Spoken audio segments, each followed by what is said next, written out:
Bonjour, bienvenue à Cap Jeunesse. Aujourd'hui, on reçoit Nigina qui a exposé dans nos locaux en octobre dernier. Et après, l'exposition est restée jusqu'en novembre. Mais déjà, je te laisse te présenter et après, on va passer aux questions. Merci Anthony. Bonjour tout le monde, je m'appelle Nigina, Nigina de Nizar. Je suis artiste, peintre, originaire d'Ouzbékistan, en Asie centrale.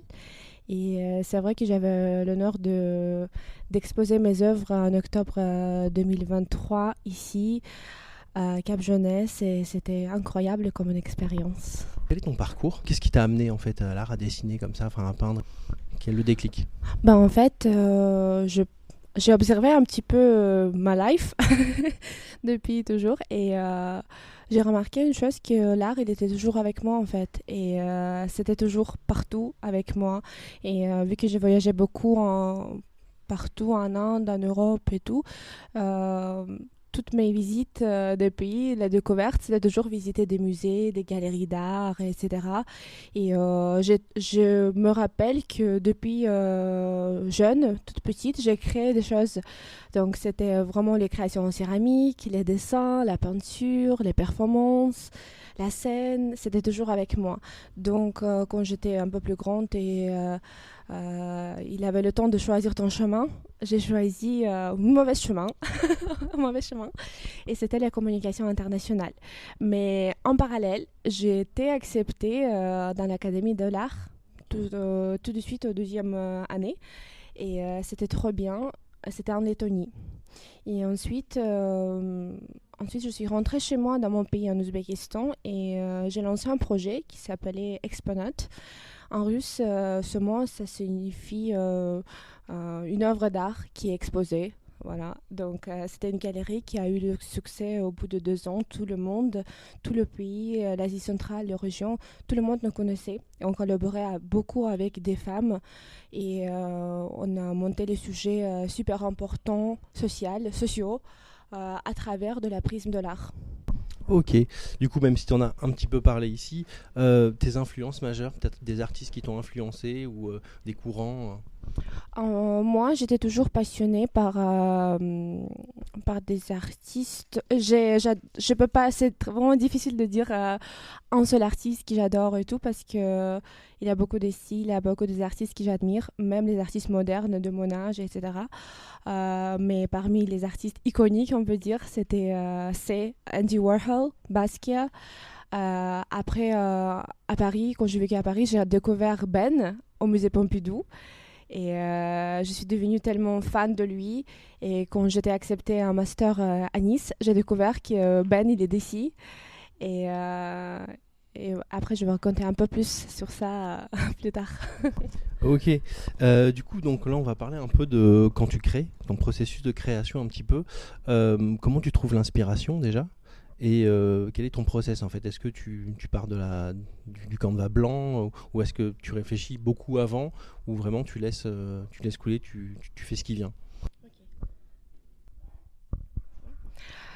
Alors, c'est une question super intéressante parce que, tu sais, quand j'ai créé, c'est comme je me mets en condition de la transe.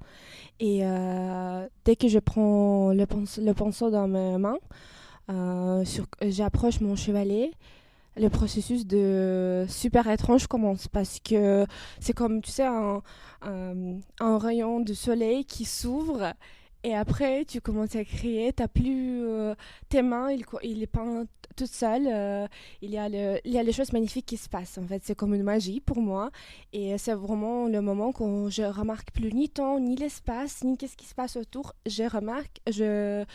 rien du tout. Et pour moi, c'est waouh, c'est impressionnant. C'est une sorte euh, de traverser les dimensions. Tu sais, c'est Ok, je incroyable. vois. Et du coup, quelles techniques et matériaux tu utilises? Qu'est-ce que tu préfères comme...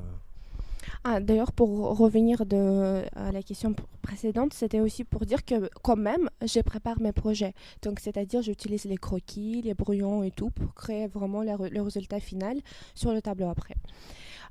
Pour les techniques, les matériaux que j'utilise, je peux m'appeler une artiste multidisciplinaire parce que j'adore expérimenter. Mais la plupart du temps, j'utilise l'acrylique Et après, je peux utiliser la peinture à la bombe. Je fais des collages, je fais des vidéos art. Là, dernièrement, j'ai fait un projet. J'ai fait une merch, des vêtements, des pièces de vêtements personnalisées. Voilà, donc je fais un peu de tout. Ton retour par rapport à ce vernissage, cette expo, est-ce que c'était, t'en avais déjà fait avant ou pas? Dis-nous un peu tes retours par rapport à cet événement. Pour répondre à cette question, je vais commencer par aujourd'hui. Merci beaucoup à toi, Anthony, de m'avoir invité ici. C'est un grand honneur aussi. Et pour l'exposition, j'ai fait pas mal d'expositions. J'ai travaillé beaucoup avec des gens qui organisent des expos un peu partout. Ici à Nice aussi. Mais par contre, c'était, je pense, une des plus grandes de mes expositions personnelles. C'était incroyablement facile de communiquer avec vous. C'était vraiment quelque chose de super organisé, c'était super ensoleillé la communication. Et c'est rare quand l'artiste, elle se sent cared, en anglais on dit soigné. Et c'était vraiment exactement ça. Quand on a travaillé avec Michel et on a préparé tout, c'était vraiment qu'elle essayait de couvrir tous les aspects pour que ça soit vraiment fluide d'organiser cette expo. Et cette expérience, elle est vraiment magnifique parce que, dont je suis super reconnaissante, parce que c'est important pour l'artiste aussi que voilà, tu n'es pas seul à essayer de promouvoir tes œuvres, mais aussi il y a une entière équipe derrière toi qui essaie de t'aider et tout. Surtout pour moi, une artiste étrangère, c'était super cool. Ok. Et du coup aussi, parce que pendant le vernissage aussi, tu as fait une peinture en live. Est-ce que tu avais déjà fait ce genre d'exercice-là? T'étais habitué ou pas, ou c'était nouveau pour toi? Comme je dis, j'adore les expériments. Et cette exposition, elle était vraiment super marquante pour moi parce que tout d'abord, c'était la deuxième collaboration avec Nasha. C'est le DJ niçoise et elle est très très forte. Elle est DJ électro, c'est Global Industrial Culture. Et depuis cette exposition, on s'est dit qu'on va travailler ensemble, on va se suivre pendant tous les projets artistiques. Et maintenant, moi, je suis la représentatrice de son identité visuelle de sa marque, de son label. Et elle m'accompagne à tout ce qui est musical pour offrir aux spectateurs l'expérience immersive pendant mes expos. D'accord, juste pour rappeler à ceux qui nous écoutent, en fait, pendant le vernissage, Nigna était accompagnée en fait d'une DJ aussi pour tout le côté, l'ambiance musicale en fait des œuvres, et c'était une expérience qui était quand même pas mal et tout. Juste pour rappeler ceux qui n'étaient pas là ou ceux qui n'ont pas pu venir. Alors maintenant, est-ce que tu peux nous parler d'une de tes œuvres préférées que tu as exposées lors de ce vernissage, ou plusieurs Oui, en fait, pendant cette exposition, si je ne me trompe pas, il y avait vingtaine d'œuvres exposées. C'est ça. Et en fait, toutes mes œuvres, c'est comme mes bébés. Je les adore. Toujours, ils sont créés avec vraiment le cœur, l'âme. Et quand je les crée, c'est vraiment, j'essaie de mettre une partie de moi dedans. Donc chaque œuvre elle vit, on peut dire. Et oui, effectivement, il a des œuvres plus préférées que les autres, malgré que j'adore les tous. Je les adore tous. Oui, il avait une œuvre avec des poissons. Je ne sais pas si vous vous rappelez. Je me rappelle, de ça. Ouais. Il avait 2 poissons et c'était une référence à ma bande préférée Radiohead. Et là, j'ai marqué aussi tous les groupes bandes musicales que j'adore. Et c'était une œuvre qui était créée le plus facilement. Et c'est vrai qu'elle était vendue direct. C'est vendu. Et après aussi, il avait une œuvre qui était accrochée ici, il me semble. On me voit pas, mais bon, c'est là. Et, sur une des 2 vitrines de Cap Jeunesse. Oui, c'est ça. Et c'était une œuvre que j'ai créée aussi pour une de mes copines. Et elle est designer des vêtements. Et elle était en train de lancer sa première capsule des vêtements. Et en fait, elle m'a envoyé le shooting. Et c'est elle qui a géré ce shooting, elle a organisé tout ça et tout. Et moi, j'étais tellement inspirée, donc je voulais la soutenir et j'ai créé cette œuvre pour elle. Et cette femme, elle est devenue vraiment, on peut dire, une réincarnation de ma copine. Et c'était trop bien, elle a adoré. Et Voilà.